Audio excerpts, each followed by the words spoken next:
네, 지난주 오전에는 불가능을 사라라는 제목으로 예레미야 32장의 말씀을, 오후에는 천국 열쇠라는 제목으로 예레미야 33장의 말씀을 선포했었습니다. 한 주간 성경에 근거하여 불가능에 도전하며 천국 열쇠인 기도로 하나님과 호흡을 하셨는지요? 오늘은 고전신앙이라고 하는 제목으로 예레미야 34장, 35장의 말씀을 선포하고자 합니다. 다 함께 한번 따라해 보시죠. 고전신앙. 이 고전이라고 하는 것은 참 저 사람 고전하고 있다, 그 얘기가 아니고, 책으로 말하면 역사가 오래돼도 사랑을 받는 책, 그런 걸 이제 고전이라고 하죠. 뭐 뮤지컬, 오페라 마찬가지겠죠. 질문해 보겠습니다.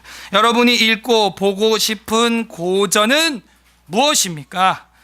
고전에는 많이 있는데 소위 고전하면 우린 책으로 이제 이해를 하죠. 논어라고 하는 책은 고전입니다. 대학이라고 하는 책도 고전이고, 셰익스피어 햄릿도 고전이고, 고전 많아요. 기독교 고전도 많이 있습니다. 신국론이라는 것도 있고, 또 기독교 강요도 고전이죠. 죄와 벌, 단테의 신곡 등등 고전을 좋아하시는 분들은 대부분 다 봤던 그런 책일 것입니다. 여러분, 이 고전의 힘이 무엇일까요? 노벨상 왕국이라는 별명을 가지고 있는 미국의 대학이 한 개 있는데, 여러분 잘 아시는 시카고 대학이에요. 그 시카고 대학은 원래 별로 저는 개인적으로 좋아하진 않지만 유태인 록펠러 가문에서 자기 재산을 투자해서 세운 학교입니다. 1890년 석유왕이라고 하는 사람의 기부금으로 세워진 학교인데 1890년에 세워졌고 1927년 대학 평가할 때도 삼류대학이었어요. 그래서 로버트 허친스 박사라고 하는 사람이 아이 학교를 좀 변화를 줘야겠다 해가지고 전략을 사용하는데, 그게 바로 고전 읽기예요. 백서를 만듭니다. 고전 100권을 선정하여 졸업하기 전까지 그거를 다 읽지 않으면 졸업을 시키지 않아요. 그 고전을 평가하지 않으면 졸업을 시키지 않아요. 비평할 줄 알아야 돼요. 평론할 줄 알아야 된다는 것이죠. 그래서 이 100권의 고전 전략으로 시카고 학생들을 공부시킨 결과 지금까지라는 거는 이 통계가 2014년 통계라서 제가 볼 때는 지금 2년 뒤니까 더 될 수도 있겠지만 약 90여 명의 노벨상 수상자를 이제 배출했다는 거예요. 그래서 이 고전을 읽게 되면 사람의 사고와 생각과 철학과 논리가 아주 넓어지고 깊어지고 그 영역이 확장된다는 것이 증명이 되었다. 그런 글들을 제가 봤습니다. 세상 고전책을 읽어도 이렇게 기적적인 가시적 변화를 가져와요. 우리 신앙의 고전은 무엇일까요? 오늘 본문에서는 고전신앙을 버리는 자와 고전신앙을 붙드는 자가 나옵니다.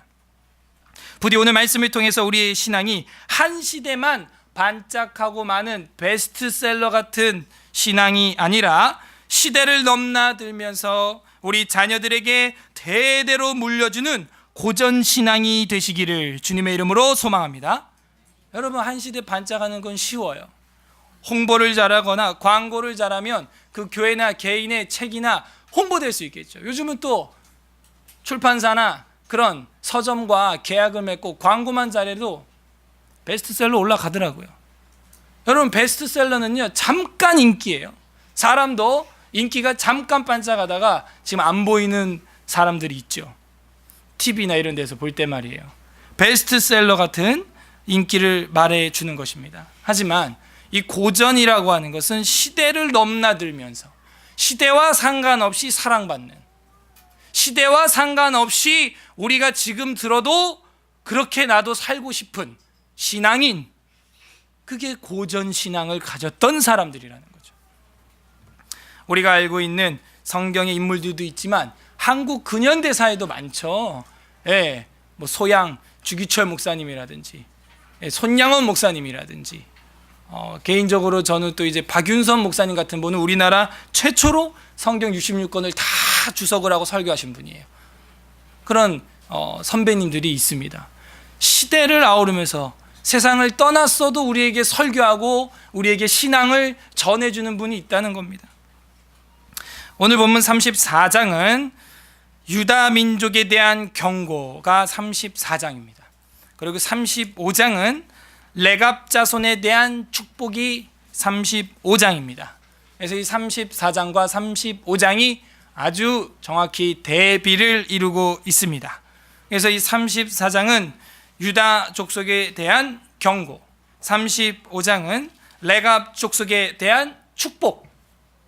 오히려 본 자식들에게 경고가 나가고 이방인인 레갑 자손에게는 축복하는 장면이 나온다는 것이죠. 34장은 유다 민족에 대한 경고. 그래서 대표로 시드기야 왕이 자주 거론됩니다. 자, 34장 6절부터 우리가 읽었지만 1절부터 봐야겠지요. 34장 1절의 내용은 이 전에 제가 설교했던 내용과 동일한 내용들이기 때문에 제가 6절부터 잡았던 겁니다. 자, 34장 1절, 바벨론의 느부갓네살 왕과 그의 모든 군대와 그의 통치하에 있는 땅의 모든 나라와 모든 백성이 예루살렘과 그 모든 성읍을 칠 때 말씀이 여호와께로부터 예레미야에게 임하여 이르시되. 그러니까 이건 어떤 사람이 저주한 게 아니라는 거예요. 경고한 게 아니에요. 하나님께서 그렇게 한다는 거예요. 그러면 그렇게 됩니다. 2절, 이스라엘의 하나님 여호와께서 이와 같이 말씀하시니라. 너는 가서 유다의 시드기야 왕에게 아뢰어 이르기를, 여호와께 말씀해 보라, 내가 이 성을 바벨론 왕의 손에 넘기리니 그가 이 성을 불사를 것이라. 무서운 경고죠. 이런 경고를 듣고도 회개하지 않아요. 그래서 결국 시드기야는 나중에 두 눈이 빠지고 맙니다. 3절, 네가 그의 손에서 벗어나지 못하고 반드시 사로잡혀 그의 손에 넘겨져서 내 눈은 바벨론 왕의 눈을 볼 것이며, 그게 마지막으로 보는 눈입니다. 그리고 바벨론 왕이 그 눈 빼줍니다. 그의 입은 내 입을 마주하여 대하여 말할 것이요 너는 바벨론으로 가리라. 끌려간다는 얘기예요. 4절, 그러나 유다의 시드기야 왕이여 여호와의 말씀을 들으라. 여호와께서 내게 대하여 이와 같이 말씀하시니라. 네가 칼에 죽지 아니하고 평안히 죽을 것이며 사람이 너보다 먼저 있는 내 조상들 곧 선왕들에게 분향하던 것 같이 내게 분향하며 너를 위하여 애통하기를 슬프다 주여 하리니 이는 내가 말하였음이라 여호와의 말씀이니라 하시니라. 조금 이해가 안 되죠. 4절 끝과 5절 초반이. 아니, 칼에 죽지 않는데 평안히 죽을 것이라고 이야기를 하는데 나중에 최후에 우리가 마지막 예레미야 장을 보게 되면 눈이 뽑혀 죽어요. 분명 여기는 칼에 죽지 아니하고 평안히 죽을 것이라고 지금 쓰고 있잖아요. 우리가 이렇게 볼 때 문법적으로. 근데 나중에 뒤에 가거나 열왕기 하에 보게 되면 눈이 뽑혀서 죽어요. 이게 평안히 죽는 겁니까? 자, 이걸 우리가 어떻게 해석해야 될까요? 그게 평안히 죽는 수준이라는 거예요. 이제 이해됩니까? 그렇게 죽는 게 평안히 죽는 수준이 될 거라는 거예요. 그러니까 뭐 우리는 상상이 안 돼요. 눈이 뽑히고 칼에 죽지 않고 유다에서 바벨론까지 쇠사슬에 묶어서 끌고 가서 죽어요. 그게 평안히 죽는 수준이 될 거라는 거예요. 상상이 안 되죠. 소름 돋지 않아요? 그러니까 우리가 성경을 모르면은 이게 뭐야? 칼에 죽지 않고 평안히 죽는다는데 이게 뭘 말하지? 그러니까 이게 성경이 말하는 거를 우리가 이해할 수 있는 국어 능력 시험 실력까지 있다면 우리 아이들이 못 볼 책은 거의 없을 겁니다. 한글로 된 책 중에서. 그래서 이 내용은 아주 끔찍하게 죽을 것이라는 거예요. 모든 백성들이 왕보다 더, 왕을 대표로 이렇게 갔는데도 여전히 회개하지 않고 애굽에 가서 우상 숭배하는 모습이 뒤에 말미에 나오거든요. 자, 6절은 오늘 우리가 읽었던, 다 함께 합독했던 부분이죠. 그래서 또 선지자 예레미야가 말합니다. 6절, 선지자 예레미야가 이 모든 말씀을 예루살렘에서 유다의 시드기야 왕에게 아뢰니라. 그때 바벨론 왕이 군대가 예루살렘과 유다에 남은 모든 성읍들을 쳤으니 곧 라기스와 아세가라 유다의 견고한 성읍 중에 이것들만 남았음이더라. 모든 도시가 다 점령당하고 라기스하고 아세가 남았는데 그것도 점령당입니다. 8절, 시드기야 왕이 예루살렘에 있는 모든 백성과 한 가지로 하나님 앞에서 계약을 맺고 자유를 선포한 후에 여호와께로부터 말씀이 예레미야에게 임하니라. 그러니까 무슨 언약을 계약을 맺고 자유를 선포했을까요? 9절, 그 계약은 사람마다 각기 히브리 남녀 노비를 놓아 자유롭게 하고 그의 동족 유다인을 종으로 삼지 못하게 한 것이라. 자, 계약한 게 뭐예요? 계약 내용이 뭐예요? 히브리 남자 여자 노비가 뭐예요? 종들, 하인들을 자유롭게 하고 다시는 종으로 삼지 말라고 계약을 하고 발표했다는 거예요. 근데 이거는요, 시드기야만 한 이야기가 아니고 예전에 시내산 언약에도 보면은 너희 민족 중에 종된 자가 있느냐? 7년째는 무조건 다 풀어줘라. 면제년은 다 면제해줘라. 이런 자비의 법이 있었어요. 이제 그것이 잘 시행되지 않고 있었나 봅니다. 그래서 다시 계약을 하고 자유를 선포해 줬어요. 그 종으로 살던 사람들이 얼마나 시원할까요? 와닿지 않는 것 같은데 여러분 직장 생활을 지금 하면서 좀 삶이 고달픈 부분이 있죠. 그거를 안 해도 된다, 안 해도 살 수 있다 라고 생각하면은 더 마음이 와닿을 거예요. 아, 내가 지금 다니는 직장을 관두고 자유롭게 살 수 있다면, 먹을 거 입을 거 걱정하지 않고 자유롭게 살 수 있다면, 어디든 갈 수 있다면, 자유인이 된다면 매이지 않고 기쁘겠죠. 그 자유를 선포했다는 얘기예요. 10절, 이 계약에 가담한 고관들과 모든 백성이 각기 노비를 자유롭게 하고 다시는 종을 삼지 말라 함을 듣고 순복하여 놓았더니, 여기까지는 좋았어요. 놓았는데 11절, 후에 그들이 뜻이 변하여 자유를 주었던 노비를 끌어다가 복종시켜 다시 노비를 삼았더라. 그러면은 그 노비들의 마음이 어떨까요? 풀어줄 땐 언제고 또 억압을 하여 종으로 삼느냐? 더 화가 날 거예요. 차라리 풀어주질 말든가. 한번 풀어주고 나서 다시 잡으니까 더 화가 나겠죠. 무자비한 거예요. 너무 화가 나는 거예요. 근데 항변할 수가 없어요. 왜? 강한 사람들한테 권력이 있으니까. 그 권력으로 그 노비들을 다시 복종시켰다는 것이죠. 이건 하나님의 속성이에요? 아니에요? 아니라는 거예요. 하나님 믿는 사람이라면 이렇게 하면 안 된다는 거예요. 이러면 하나님이 얼마나 마음이 아프냐. 그 종이 마음 아파하는 것만큼 아파한다는, 노비가 마음 아파하는 것만큼 아파하고 그 노비의 외침이 하늘에 사무친다는 거예요. 그러면 그 주인이 복받을 수 없습니다. 이게 유대인들이 하는 일이에요. 율법에 있는 일을 행하지 아니하고 자기 소견대로 행하고 있는 것이죠. 12절, 그러므로 여호와의 말씀이 여호와께로부터 예레미야에게 임하니라. 이르시되 이스라엘 하나님 여호와께서 이와 같이 말씀하시니라. 내가 너희 선조를 애굽의 땅 종의 집에서 인도하여 낼 때에 그들과 언약을 맺으며 이르기를, 출애굽기 20장부터 그 계약 맺었던 이야기입니다. 노예들을 풀어주고 또 6일 일했으면 하루 휴가 줘라. 이런 파격적인 언약을 맺었던 게 출애굽 때 지금 상고하는 이야기죠. 여러분 옛날에 종한테요 방학이 휴가가 있어요, 없어요? 없어요. 종한테 방학 휴가가 어디 있어요? 주인이 밥을 안 먹는 날이 있나요? 하루에 3끼 다 먹어야 되는데 어디 하인이, 밥하는 하인이 방학을 가 밥을 할 줄도 몰라. 주인은 하도 하인들이 해가지고. 그런데 하나님 여호와께서는 이집트에서 탈출한 그 시대, 지금으로부터 수천 년 전인데 노예제도가 미국에서도 폐지된 지 몇백 년밖에 안 됐어요. 수천 년 전에 이런 파격적인 말씀을 주셨다는 거예요. 6일 일했으면 하루 휴가 주라는 거예요. 그럼 1년에 휴가가 52일이에요. 그 당시로는 충격적인 이야기입니다. 성경은 노예제도를 찬성하는 게 아니에요. 그리고 이빨 깨졌냐? 풀어줘라. 눈을 네가 때려서 상하게 했냐? 종의 눈을 상하게 했냐? 그럼 풀어줘라. 뭐 틈만 나면 풀어줄 생각을 하고 있는 거예요, 하나님은. 그게 이 성경에 계십니다. 그리고 방금처럼 풀어줬던 걸 다시 사로잡는 거, 그거는 마치 너네가 애굽에서 탈출해 간 걸 다시 끌어다 애굽으로 집어넣은 거하고 뭐가 다르냐. 일제 치하에서 해방되고 광복했는데 다시 또 일제 치하에 들어가는 거랑 뭐가 다르냐 이거예요. 얼마나 화가 나겠어요. 그래서 그 이야기를 하는 거예요. 13절에서 애굽 땅 종의 집에서 인도하여 낼 때 그들과 언약을 맺으며 이르기를. 14절, 너희 형제 히브리 사람아, 내게 팔려 왔거든 너희는 7년 되는 해 그를 놓아줄 것이라. 그가 6년 동안에 너를 섬겼은즉 그를 놓아 자유롭게 하였으나 너희 선조가 내게 순종하지 아니하며 귀를 기울이지도 아니하느니라. 월급도 없습니다. 이 당시 노예들은 그냥 먹여주고 재워주면 땡이에요. 잘 곳 있고 밥 먹을 수 있었으면 땡입니다. 그냥. 그런데 이런 언약을 출애굽기에서도 했고 신명기에서도 했고 율법서에서 했는데 지키지 않았다는 거예요. 6년 사로잡아서 노동시켰으면 족하다는 거예요. 하나님이 볼 때. 한 사람을 평생 사로잡고 있으면 그 한 번뿐인 인생이 너무 고달프지 않냐 이거예요. 여러분, 우리나라도요, 노동개혁이 일어나야 돼요. OECD 국가 중에서 노동시간이 제일 길어요. 유럽이나 미국도 1500시간이 안 됩니다. 근데 우리는 2100시간이 넘어요. 한 사람 일하는 시간이. 그래 놓고 일자리가 없대요.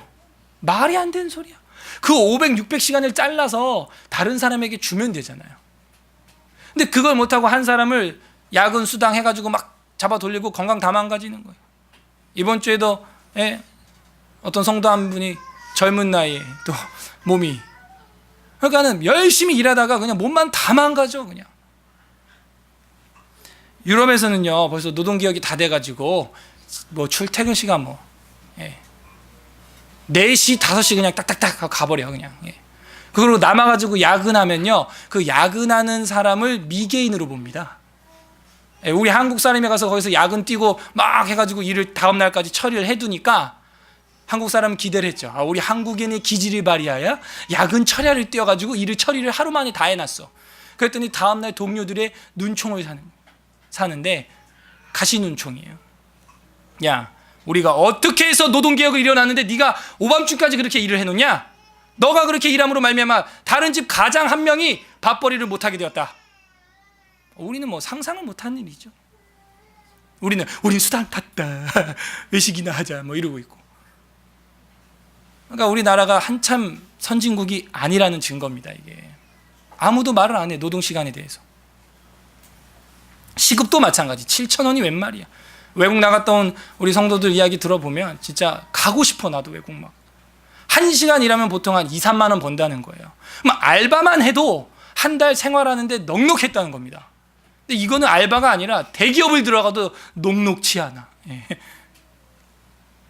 하나님 그거 절대 기뻐하지 않는다는 거예요. 내 히브리 형제를 네가 어떻게 그렇게 붙잡아 둘 수 있냐? 그 이야기를 지금 계속 12절 이하에 하고 있습니다. 15절.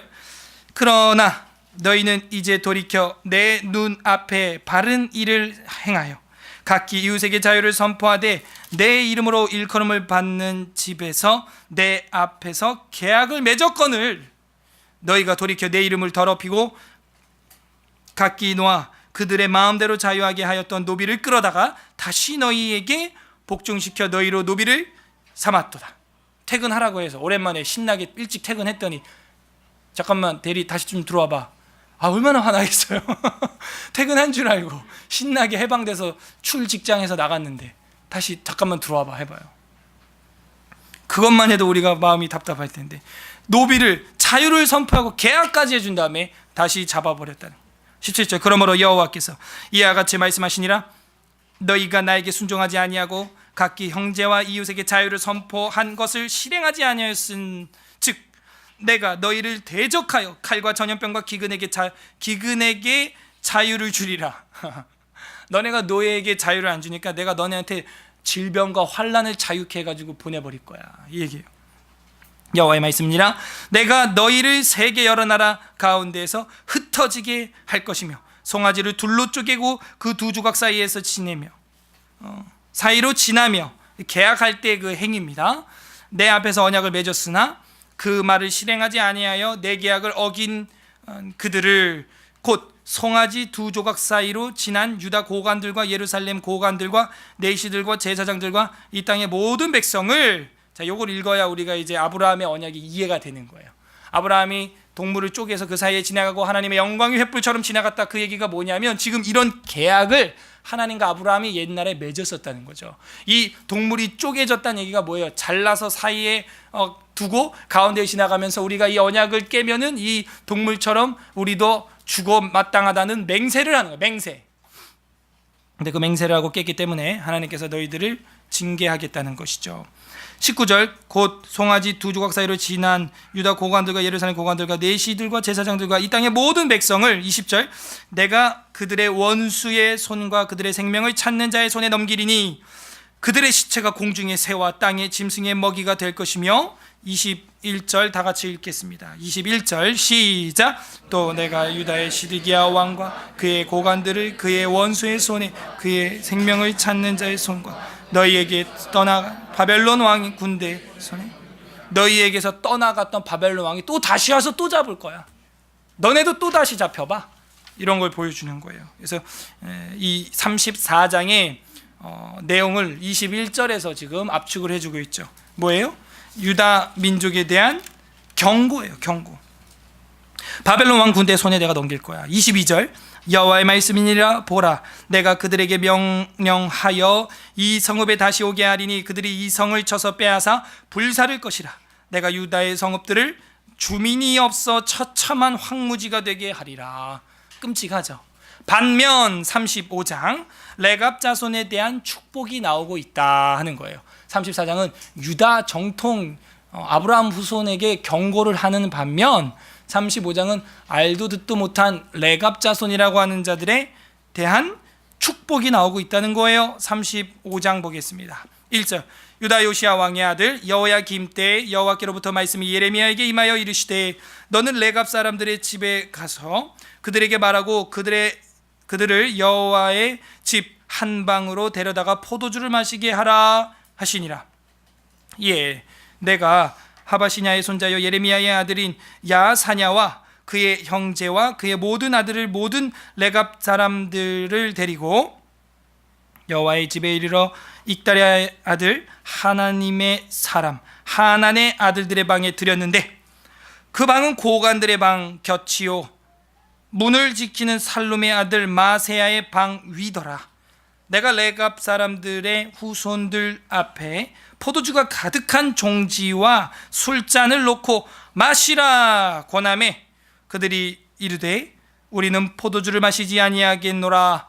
레갑의 아들 우리 선조 요나답이 우리에게 명령하여 이르기를 너희와 너희 자손은 영원히 포도주를 마시지 말며 너희가 집도 짓지 말며 파종도 하지 말며 포도원을 소유하지도 말고 너희는 평생 동안 장막에 살라.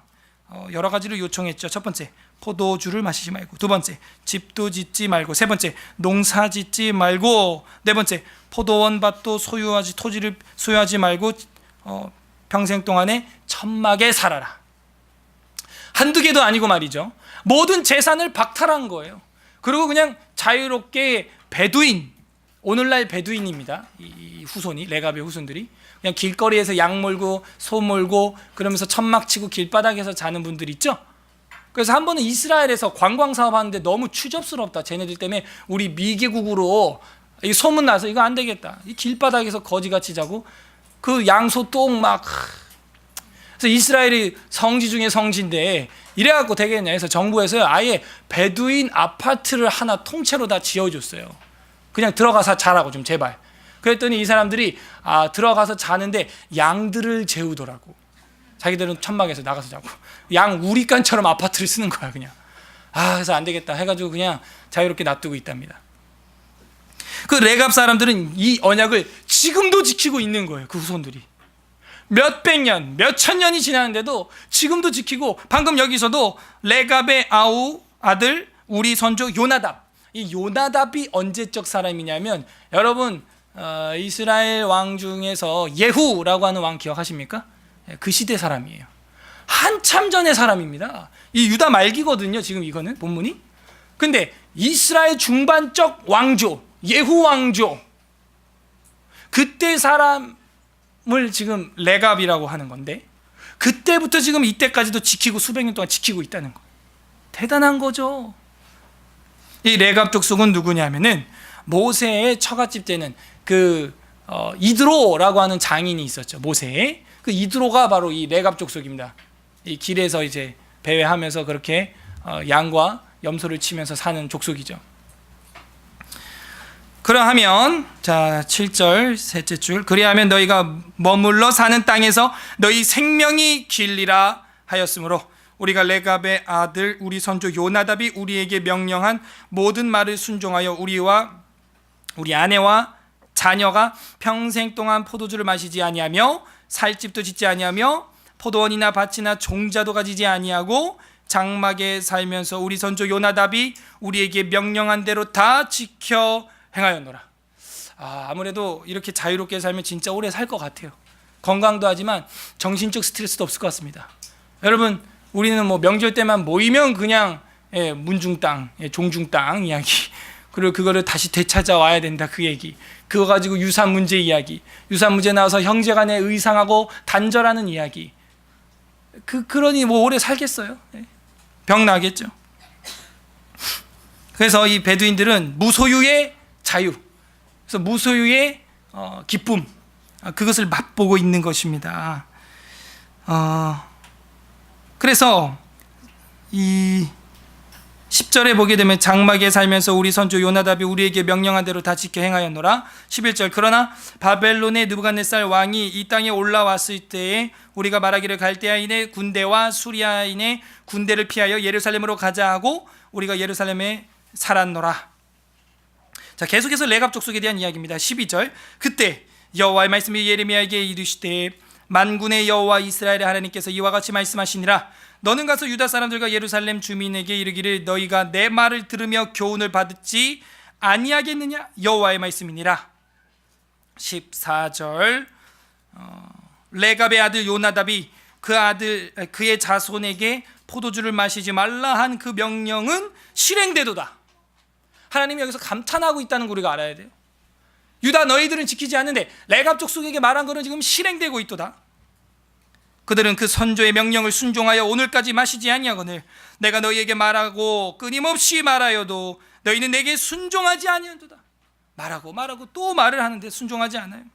15절, 내가 내 종 모든 선지자를 너희에게 보내고 끊임없이 보내며 이르기를 너희는 이제 각기 악한 길에서 돌이켜 행위를 고치고 다른 신을 따라 그를 섬기지 말라. 그리하면 너희는 내가 너희와 너희 선조에게 준 이 땅에 살리라 하여도 너희가 귀를 기울이지 아니하며 내게 순종하지 아니하였느니라. 하나님의 안타까움은 본 자식들은 말을 안 듣고 옆집에는 와서 우리 집 밥을 잘 먹는다는 거예요. 유태인들은 돌아오지 않고 이방인들은 오히려 그 하나님의 은혜를 맛보고 돌아온다 하는 게 바울의 지론 아닙니까?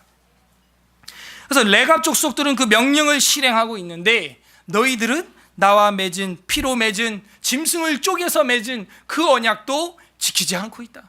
이게 어떻게 된 거냐 하는 거예요. 그러므로 이 레갑 족속들은 고전 신앙을 가지고 있는 족속이고 너희 유대인들은 잠깐 반짝하고 말았던 모세 시대 베스트셀러 신앙밖에 안 되는 거 아니야. 여러분, 우리 신앙은 어떻습니까? 지조와 신조를 가지고 처음 결심한 그것을 지금도 지키고 있는가? 그것을 지금 말씀이 우리한테 묻고 있는 것 같지 않아요? 레갑 족속도 지키고 있다. 지금 그 포도주 안 먹는다고 해가지고 우리는 하나님 앞에서 이렇게 하겠습니다 해놓고 안 하고 있는 것들이 얼마나 많은가 돌아보는 거예요. 순종하는가 돌아보는 거죠. 16절, 레갑의 아들 요나답의 자손은 그의 선조가 그들에게 명령한 그 명령을 지켜 행하나 이 백성은 내게 순종하지 않는도다 하는 거예요. 믿지 않는 불신자들이 이 사회 속에서 오히려 더 헌신적으로 사랑을 행하고 화평을 이끌어내고 어려워하는 자들에게 베풀고 있는데 기독교인이라고 하는 우리는 우리끼리 반목하고 우리끼리 경쟁하고 우리끼리 뒤에서 수군수군하고 있지 않는가?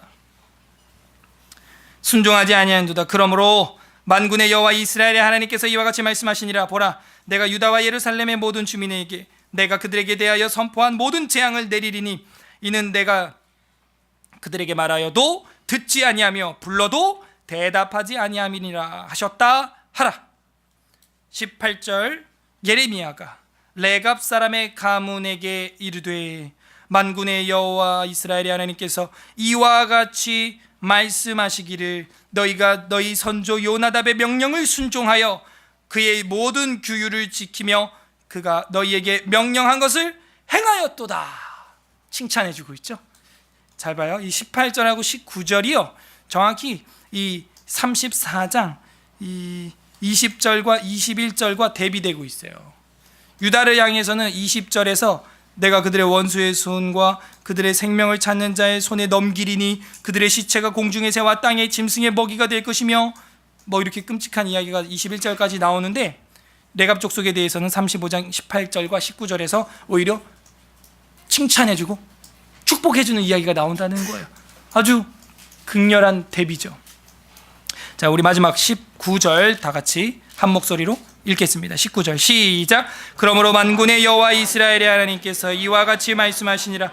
레갑의 아들 요나답에게서 내 앞에 설 사람이 영원히 끊어지지 아니하리라 하시니라. 아멘. 어떻게? 영원히 끊어지지 아니하리라. 19절 별표 1000개. 이것이 진짜 하나님 마음이에요. 내 앞에 설 사람이 영원히 끊어지지 않는 고전의 신앙을 지닌 가문으로 내가 세워주겠는데 너희가 돌아오지 않는다는 거예요. 그래서 레갑 족속이 그렇게 되게 생겼다는 거죠. 레갑 족속이 영원히 끊어지지 아니하고 지금 2016년도 있다는 거예요. 열왕기 하 10장 15절을 한번 펼쳐보세요. 열왕기 하. 열왕기를 우리가 하를 보다가 지금 선지서에서 예레미야까지 온 거 아닙니까? 그래서 열왕기 하가 아직 안 끝났어요. 우리가 열왕기 하 10장 15절, 열왕기 하 10장 15절을 보시면요, 우리의 지금 이 말씀에 대한 배경이 나옵니다. 자, 10장 15절 579페이지 보세요. 579페이지. 예후가 거기에서 떠나가다가 자기를 맞이하러 오는 레갑의 아들 여호나답, 여기 나오잖아요. 그죠? 여호나답, 요나답 같은 건데 음역이 약간 더 길어진 것 뿐입니다. 여호나답, 요나답. 그래서 레갑의 아들 여호나답을 만난지라 그의 안부를 묻고 그에게 이르되 내 마음이 네 마음을 향하여 진실함 같이 네 마음도 진실하냐. 지금 예후가 뭐 하는 사람이에요 지금? 에? 쿠데타. 지금 이제 쿠데타라기보다는 이런 거는 혁명이라고 하는 거예요. 존칭을 써줘야 돼요. 왜냐하면 우상 숭배하고 있는 남북 그 왕 여로보암과 아하시아를 한 칼에 죽이라는 여호와 하나님의 명령을 받았거든요. 그래서 이건 쿠데타를 넘어선 개혁, 혁명이 되는 겁니다. 그래서 이제 여호나답을 만난지라 그의 안부를 묻는데 뭐라 그랬어요? 내 마음을 향하여 진실한 같이 너 마음 진실하냐? 하니 여호나답이 대답하되 그러하니이다. 그러니까는 같이 개혁에 동참하는 거예요. 이르되 그러면 나와 손잡자. 손을 잡으니 예후가 끌어 병거에 올렸어. 일로 올라와. 탁 태운 거예요. 같이 예후 병거 탄 사람이 바로 이 레갑의 아들 여호나답입니다. 그래서 이 사람이 바로 포도주를 평생 먹지 아니하고 여호와를 섬기겠다고 장막도 짓지 아니하고 포도밭도 땅도 종중 땅도 관심 갖지 아니하고 하나님만 섬기겠다고 했던 사람입니다. 16절 이르되 나와 함께 가서 여호와를 위한 나의 열심을 보라 하고 이에 자기 병거에 태우고. 그러니까 이 레갑의 아들 여호나답도 여호와 하나님을 향한 뭐가 있어요? 열정과 열심이 있는 사람이라는 거예요. 17절 사마리아에 이르러 거기에 남아있는 바 아합에게 속한 자들을 죽여 진멸하였으니 여호와께서 엘리야에게 이르신 말씀과 같이 되었더라면서 이 레갑을 통하여 후손을 통하여서 여호와 하나님의 말씀을 이루는 역사를 쓰게 됩니다. 이때로부터 다시 오늘 본문으로 돌아와서 예레미야 35장의 이 레갑 자손은 이때까지 신실하게 고전신앙으로 살아있다는 거예요. 시대를 넘는 이 시대에 예후 이야기 안 나옵니다. 그죠? 심지어 엘리야도 거론되지 않는 시대예요. 그런데 레갑의 자손들의 이야기는, 레갑의 우선 요나답의 신앙의 이야기는 그게 고전으로 상속되어서 지금도 회자되고 있는 신앙의 이야기가 되었다는 것이죠. 정리합니다. 오늘 본문에서는 고전 신앙을 버리는 전통파 유태인과 고전 신앙을 지키는 이방 레갑 사람들의 이야기가 나왔습니다. 그들의 말로는 왼쪽과 오른쪽으로 나뉘는 양과 염소와 같이 대비가 되어서 정확히 나눠졌어요. 우리의 삶과 신앙의 진정한 고전은 무엇입니까? 바로 성경이죠. 개약이죠. 언약이죠. 신약이죠. 구약이죠. 새 언약이죠. 이것이 우리의 고전 중에 고전이에요. 레갑 자손을 향하여 내 앞에 설 사람이 영원히 끊어지지 아니하리라.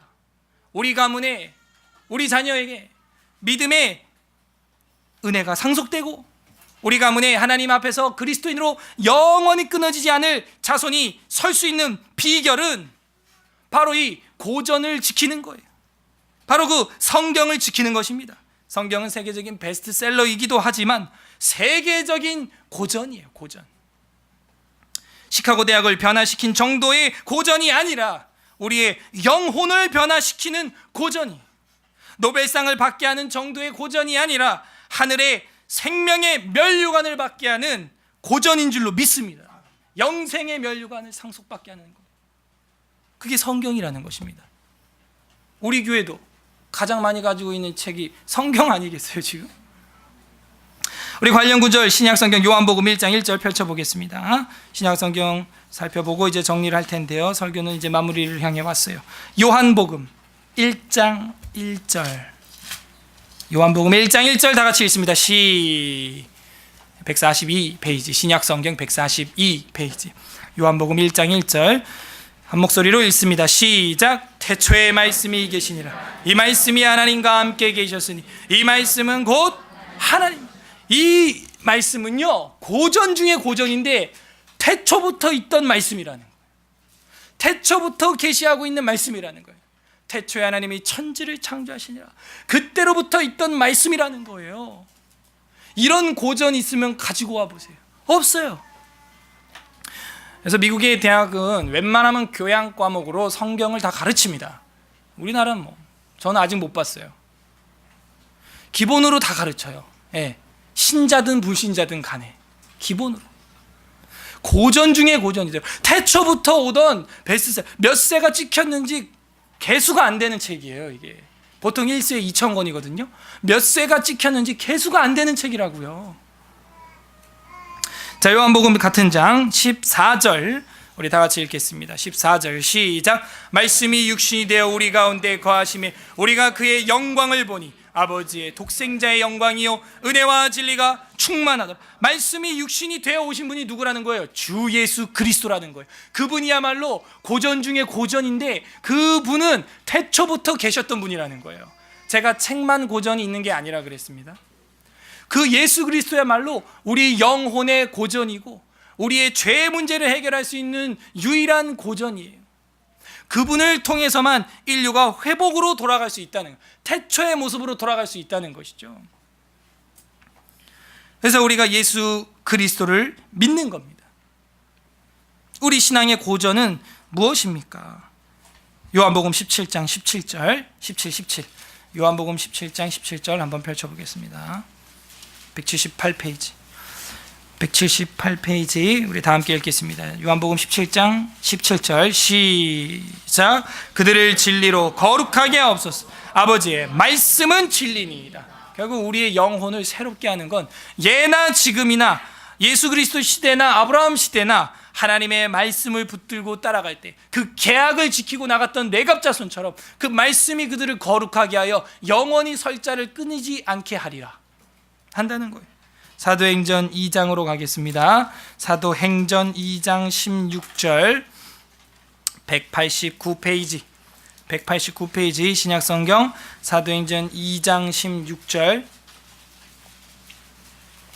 다 함께 읽겠습니다. 시작. 이는 곧 선지자 요엘을 통하여 말씀하신 것이니 일렀으되. 결국에는 베드로도요 무엇을 가지고 선포하는 거예요?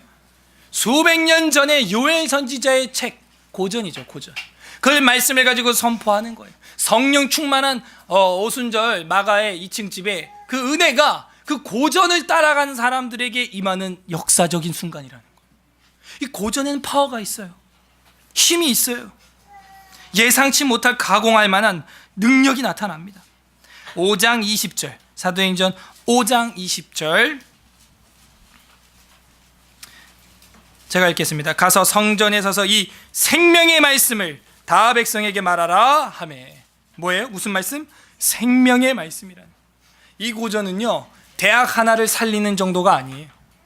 인류 전체의 죽음의 문제, 사망의 문제, 이 문제를 해결하는 생명의 말씀이라는 거예요. 생명의 말씀.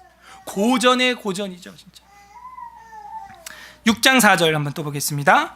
6장 4절에도 보면 우리는 오로지 기도하는 일과 말씀 사역에 힘쓰리라. 나는 고전에만 집중하겠다 하는 것이죠. 이것이 사는 길이고 생명의 길이고 영원히 서게 하리라 한 그 예레미야 35장의 말씀과 같은 거다 하는 것입니다. 또 사도행전 10장 44절 한번 펼쳐보시죠. 사도행전 10장 44절 우리 다 같이 읽어 보겠습니다. 사도행전 10장 44절. 사도행전 10장 44절 시작. 베드로가 이 말을 할 때 성령이 말씀 듣는 모든 사람에게 내려오시니. 결국에는 누가 성령 충만한 사람이냐? 이 고전을 가까이 하는 사람이에요. 여러분, 이 가을에 책 읽기 좋은 계절이라고 하는 이 가을에, 돗자리 깔아놓고 책 보기 참 좋은 이 가을에 그냥 일반 인간들이 쓴 책을 봐도 여러분 마음에 고향이 되고 양식으로 쌓이지 않습니까? 생각을 하게 되고 삶에 유익한 걸 얻지 않나요? 책 속에서. 하물며 하나님이 쓰신 이 책, 성경, 이 성경을 말할 때 성령이 말씀 듣는 모든 사람에게 내려왔다는 거예요. 성령 충만의 비결이 지금 나오고 있잖아요. 어떻게 우리가 성령 충만한 삶을 살면서 죄를 이기고 살아갈 수 있을까요? 고전을 가까이 하는 거예요. 그러면은 감탄사가 나오는 거예요. 어떤 형제가 이제 논어에 빠져가지고 저한테 한참 막 논어 보라고 또 막 했던 분이 계시는데, 예, 보니까 좋은 글이 많아요. 진짜 많습니다. 예, 논어를 봐도 좋은 글이 많은데 하나님의 생명의 말씀을 보면 좋은 글이구나 하는 정도가 아니고, 마음이 상쾌해진다 정도가 아니고 어떻게 돼요? 성령이 충만해지는 줄로 믿습니다. 그게 하나님 말씀이에요. 이 길 말고는 성령 충만의 길이 없어요. 이 말을 할 때 성령이 말씀 듣는 모든 사람에게 내려왔다. 우리가 지금 이 듣는 시간이 굉장히 중요한 겁니다. 마지막 요한계시록 1장 2절. 요한계시록 1장 2절 보겠습니다. 우리 다 함께 읽겠습니다. 요한계시록 1장 2절 3절 두 절 읽겠습니다. 계시록 1장 2, 3절 시작. 요한은 하나님의 말씀과 예수 그리스도의 증거 곧 자기가 본 것을 다 증언하였느니라. 이 예언의 말씀을 읽는 자와 듣는 자와 그 가운데 기록한 것을 지키는 자는 복이 있나니 때가 가까움이라. 아멘. 예, 여기 봐요. 읽는 자와 듣는 자, 그 가운데 있는 걸 지키는 자, 그 예언의 말씀을, 그 자들은 뭐가 있어요? 레갑 자손처럼 복이 있을지어다, 복이 있을지어다 하는 거예요. 자유하게 되는 것입니다. 먹고 사는 문제로 근심 걱정하지 않는다는 거예요. 모르겠어요. 우리도 하나님 앞에서 이 말씀을 고전으로 삼고 살아갈 때 우리가 바라지 않는 그런 아파트가 생길 수도 있겠어요. 물론 거기다 우리는 염소를 재우겠지만 별로 그렇게 크게 가치 있게 여기지 않거든. 그런 가치관을 갖고 있는 사람에게 하나님은요, 뭘 못 주시겠냐고요. 예. 그걸 신으로 섬기는 자와 그거를 그냥 염소 우리간으로 여기는 자, 세상을 초월한 사람이죠. 초월한 사람. 저희 집안에 저희 또 형제가 기대가 되는 건 저희 어머님의 평생 기도. 그리스도인이 우리 집안밖에 없어요. 7남매 중에서, 저희 아버지 형제 중에서. 그래서 이 집안을 위해서 늘 믿음의 가문, 늘 믿음의 상속자가 될 수 있도록 하나님 앞에 믿음을 세우는 가문이 될 수 있도록. 그래서 지금은 다 뭐 시제를 가도, 저희가 이제 종갓집인데 시제를 가도 전부 막 우상 충만하게 하고 귀신 술판 그냥 그렇게 하는데, 그 왜 그러냐면 그 사람들이 이제 저희 한 10몇 촌 되는 사람들이에요. 옛날에 그 하인들이죠. 그러니까 이제 할아버지가 딱하다 해서 땅을 한 좀 줬어요. 한 5만 평 이렇게. 저희 할아버지가 좀 삽니다. 그래서 이제 거기 살면서 시제를 너네가 해라, 우리 귀찮으니까. 이렇게 했어. 근데 그 시제를 완전 수축제를 하고 있는 거예요. 작년에 갔다 와 보니까. 그래갖고 이거는 아니다. 이 남궁씨 집안이 그래도 어떤 집안인데, 저희 종친회, 전국 종친회가 생긴 이유가 한서 남궁옥 장로님 때문에 생긴 거예요, 이게. 그래서 이게 기독교 정신으로 시작됐기 때문에 이런 식으로는 해서는 안 되겠다, 종친회를. 그래가지고 이제 작년부터 이제 살아계신 분이 다 돌아가시고 저희 아버지밖에 안 계시기 때문에 이제 저희 아버지의 명령을 따라 이제 파송을 받아서 이제 갑니다. 그래서 왔다 갔다 하는데, 그래도 제가 이제 목회자니까 술을 디밀진 못해요, 저한테는. 그래서 이 제도를 우리가 종갓집이니까 이제 그만하고 내놔라 해가지고 시제를 가져와서 이거를 예배로 이제 바꾸고 이제 그렇게 하려 그러는데, 이제 급격하게 하면 또 오해를 살 수가 있잖아요. 저 사람들이 혹시 이 땅에 뭐 혹 자기 땅도 아니니까, 어차피 그건 이제 종중 땅이니까 상관없는데 저희가 관리를 하고 가결을 할 수가 있는 권한이 있는 거죠.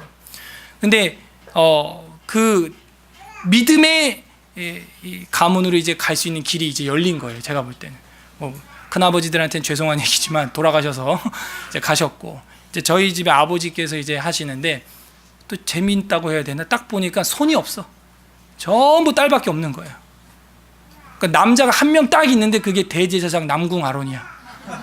자, 남자가 딱 하나 있어요. 걔 하나. 우린 생각지도 못해서 그냥 낳다 보니까 그렇게 됐어요. 저희 아버지는 셋째입니다. 그리고 없는 거예요. 아들이 없어, 아들이. 이렇게 가? 지금? 이러면 재밌지? 뭐 이런 거야. 이렇게 가면 재밌지? 그래서 그냥 은근히 막 뒷공무니가 간질간질 막 하고 막 그래요. 예. 그게 중요한 게 아니고 레갑자손처럼 이 가문 전체를 그냥 믿음의 가문으로 다시 영원히 서리라 하는 그 가문으로 못을 박아야겠다. 그런 생각을 하게 되었어요. 마지막 9절을 보겠습니다. 계시록 1장 9절. 계시록 1장 9절에 보면요, 그 말씀을 어느 정도로 우리가 고전을 지켜야 되느냐를 보여주고 있어요. 다 같이 읽겠습니다. 시작. 나 요한은 너희 형제여 예수의 환난과 나라와 참음에 동참하는 자, 하나님의 말씀과 예수를 증언하였으므로 말미암아 반모라 하는 섬에 있어. 이 사도 요한이 반모라 하는 섬에 지금 유배돼서 갇혀 있는데 왜 그렇게 됐대요? 하나님의 무엇과? 말씀과 예수 그리스도를 증거를 했기 때문에. 그 고전 중에 고전을 지키다가 어디까지 갔어요? 여기까지 갔어요. 예. 한서 남궁호 선생님은 저희 바로 직계 우리 같은 파예요. 이게 7개파가 있어요. 남궁씨가 보는 하나인데, 하멸 남궁 하나인데 7개파가 있는데 교리공파라는 파가 있어요. 그 교리공파 위에 옆에 바로 계십니다. 저희 직계 위에. 그래도 우리가 종손이기 때문에 저희가 저희 할아버지가 앞서죠. 근데 이분이 그 말씀을 지키고 예수 그리스도를 전하기 위하여 샤론의 백합화 무궁화라고 하는 것을 보급을 하고 그거를 전하고 그 일을 위하여서 독립신문을 만들고 서재필과 독립협회를 만들고, 예, 그런 황성신문을 만들고, 왕이 고종 때죠. 아간파천으로 러시아에 잡혀갔을 때도 이분은 그 한국을 지켰어요. 그리고 왕이 이게 뭐 하는 짓이냐 해가지고 자기 관직을 집어 던졌습니다. 그냥. 그리고 다시 고향 홍천으로 들어간 거예요. 그래서 거기서 애국 계몽 운동을 하고 학교를 세우고 교회를 세우고, 그렇게 해서 이 애국 계몽 운동을 위하여 신문을 만들어서 백성들이 워낙 무지하니까 그걸 일깨우기 위하여서 보급을 하고, 그러다가 일본인에게 고문을 당하고 순교했어요. 그게 언제냐? 4월 5일이에요. 4월 5일이 무슨 날이에요? 식목일이에요. 우린 전혀 관심이 없죠. 여러분, 무궁화의 날은 언제입니까? 무궁화 축제는 언제예요? 벚꽃 축제는 아는데 무궁화 축제는 언제냐고요. 국회의원들 가슴에 배지로 금배지로 달고 있는 그 무궁화, 태극기도 바꿔야 돼요. 제가 볼 때 그 극과 극이라고 하는 그것은요 도교 사상에서 온 거고, 그 문양은 아주 기독교적이지 않습니다. 극과 극이야. 아무튼 태극, 그 가운데 제가 볼 때 무궁화를 탁 이렇게 놓으면 제일 좋을 것 같아요. 샤론의 꽃 예수, 삼천리 반도, 무궁화 삼천리 화려강산, 이런 게 우리나라에 있는데 그 신앙이 구현되지 않고 있는 안타까움이 있어요. 무궁, 영원히 있다는 얘기죠. 피고 지고 또 피는 무궁화라네. 무궁화 꽃이 피었습니다. 이게 무슨 놀인지 알아요? 무궁화 꽃이 피면 외적이 와 뭐다? 무궁화 꽃이 피었습니다 하면 어떻게 되는 거예요? 어떻게 하고 있어야 돼요? 뒤에 오던 애들이 멈춰야 되는 거예요. 뭔지 알겠어요? 그때 만든 놀이예요. 그 일제시대에. 그러니까 우리 아이들도 좀 그런 거 저번에 보니까 하더라고요. 그 의미를 알고 하면 재밌죠. 그래서 우리의 믿음이 과연 무궁할 수 있을까? 영원 무궁할 수 있을까? 고전신앙이 될 수 있을까? 사도 요한은 그 하나님의 말씀과 예수의 증언으로 인하여 반모라 하는 섬에 갇힐 때까지 그 고전을 가슴에서 버리지 않았다는 것. 웨스트민스터 신앙고백서 1장 1과에 보게 되면은, 1과에 보면 성경이죠. 그 6항에 보게 되면은 이 성경 챕터 6항에 하나님 자신의 영광과 인간의 구원, 신앙생활에 필요한 모든 것에 관하여 하나님이 가지고 계시는 모든 계획은 어디에 있나? 성경에 분명히 기록되어 있거나 아니면 선하고 적절한 추론에 의하여 성경에서 연역될 수 있다. 이 말은 뭐냐면 모든 원리적인 면에서 성경이 말하고 있기 때문에 연역해서 적용할 수 있다는 거예요. 다방면으로. 그러므로 이 성경에다 성령의 새로운 계시에 의하여서든지 혹은 인간들의 전통에 의하여서든지 아무것도 어느 때를 막론하고 더 첨가할 수 없다. 왜? 고전 중에 고전이기 때문에 더 이상 건드릴 게 없다는 거예요. 인간의 생각이나 어떤 새로운 성령의 계시라고 막 하면서 그렇게 할 수 없다는 거예요. 말씀으로 계시되어 있는 그러한 것들을 구원론적으로 이해하는 데는 하나님의 성령의 내적 조명이 필요하다는 것을 우리가 인정은 한다.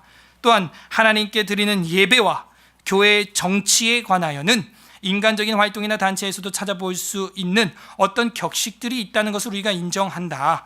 이러한 격식들은 반드시 준수되어야 하는 말씀을 일반적인 법칙들을 따라서 본성의 빛과 기독교인의 신중한 사려 분별에 의하여 적용해야 한다 하는 것이죠. 이 하나님의 말씀을 가지고 일반적인 법칙이 적용할 때도 신중하게 사려 분별 있게 적용해야 한다는 거예요. 기도해 주신 덕분에 총회가 정말 은혜롭게 무탈하게 잘 끝났어요. 제가 볼 땐 그래요. 저도 봤거든요. 그동안 악을 저질렀던 사람들이 다 사필기정되더라고. 제가 학교 다닐 때 집진전 이제 총회장이 있어요. 안머시기 환이라고 하는 그 총회장이 이번 총회 개회하자마자 징계를 먹더라고요. 유례 없습니다. 이게 개회하자마자 목사직 파직, 제명, 출교, 원로 목사 추대 금지, 선교 금지, 영원히 총회 기록부에서 삭제. 그런 식으로 권징당한 사람이 5명이 넘어요. 그 패거리가 누구냐면 여러분 기억하시는 가스총 그때 사건 기억나요? 네. 사시미 뭐 이런 그 임원단이에요. 그 사람들이 다 이번에 완전 그냥 끝장을 내는 거예요. 제가 그거 보면서 참 씁쓸하다 하면서 한편으로는 그래, 저게 권징이 돼야 살지, 저거 안 되면 이 총회가 엉망진창이 되죠. 사필귀정 되는 거예요. 베스트셀러처럼 자기가 총회장이니까 막 이러고 거들먹거리고 다닌 거예요. 법을 초월하여서 막 마음대로 행한 거예요. 근데 이제 은퇴하고 나서는 바로 법이 적용된 거죠. 그럼 베스트셀러 잠깐 반짝 끝이에요. 고전신앙이 돼야 될 줄로 믿습니다. 하나님 마음은 무엇입니까? 우리의 신앙이 한 세대가 아니라 대대로 상속되기를 바라는 아버지의 마음, 종중 땅을 물려주려고 하는 그 아버지 마음 이상으로 신앙을 물려주려고 하는 그 아버지의 마음이 오늘 본문에 예레미야 34장에 5장에 나와 있는 거라는 거예요. 신앙의 고전을 통하여 말이죠. 그럼 우린 적용 어떻게 하면 되겠어요? 신앙의 고전을 읽어서 내 신앙을 고전신앙으로 만들자 하면 되는 겁니다. 내 신앙을 어떻게 하면 지킬까? 사도 요한처럼 반모섬에 끌려가서라도 지켜야 되는 것이죠. 끝맺습니다. 고전도서 100권만 가지고도 삼류대학 취급받던 시카고 대학에서 노벨 왕국이라고 하는, 노벨상 왕국이라고 하는 별명을 이끌어냈습니다. 나의 인생도 삼류같이 보일 수 있어요. 이것밖에 안 되나 보일 수 있어요. 아무런 소망이 없어요. 하지만 최고의 고전 중의 고전인 하나님의 계시의 말씀이 우리의 영혼을 명문되게 하실 수 있습니다. 그것은 사람들 앞에서가 아니라 하나님 앞에서, 혹은 또 사람 앞에서예요. 예수 그리스도의 피로 잉크 삼아 쓴 천국 고전, 진리의 성경으로 우리의 신앙이 고전신앙이 되고 신앙의 명문가가 되고 대대로 내 앞에 설 자가 영원히 끊어지지 아니하리라 한 레갑의 가문이 될 수 있는 거예요. 이방 사람이지만 말이죠. 부디 이 고전신앙을 지킴으로 이 땅에서 우리가 죽어도 주기철 목사님과 송양영 목사님과 같이, 존 칼빈과 같이, 사도 바울과 같이, 모세와 사무엘 같이 시대를 넘나들며 생명에 영향력을 끼치는 고전신앙인이 되시기를 주님의 이름으로 간절히 소망합니다. 여러분이 읽고 보고 듣고 싶은 고전은 무엇입니까? 이 시간 우리 다 함께 합심으로 한마음으로 기도하겠습니다. 첫 번째, 하나님, 고전을 던지고 가벼운 글들로 시간을 보내고 낭비하며 인터넷 서핑을 하면서 평생 남지도 않을 글들을 읽느라 내 목숨을 낭비했던 시간을 용서하여 주시옵소서. 고전을 집어 던지고 덮어버리고 펼치지 않았던 이 어리석은 자, 보물지도를 손에 들고 찾지 않는 자와 같습니다. 용서하여 주시옵소서. 두 번째, 우주적 고전인 자연을 읽고 하나님의 특별 계시인 성경을 읽을 수 있는 안목을 열어주시옵소서. 그리하여서 고전 중에 고전을 읽게 하여 주시옵소서. 세 번째, 예수님의 고전을 본받고 사도들의 고전 신앙을 본받아서 우리도 고전 레갑자손 같이 고전 신앙을 우리 딸, 우리 아들들에게 상속하는 믿음의 가정과 믿음의 서울 에스라 교회가 되게 해주셔서 시대를 넘나들면서 회자되고 화자되며 믿음의 본이 되는 그런 기념비석 같은 교회가 되게 하여 주시옵소서. 이렇게 세 가지를 놓고 회개하는, 간구하는, 또 이웃을 위한 기도 올려드리도록 하겠습니다. 기도하겠습니다. 하나님 아버지, 오늘 말씀을 통하여서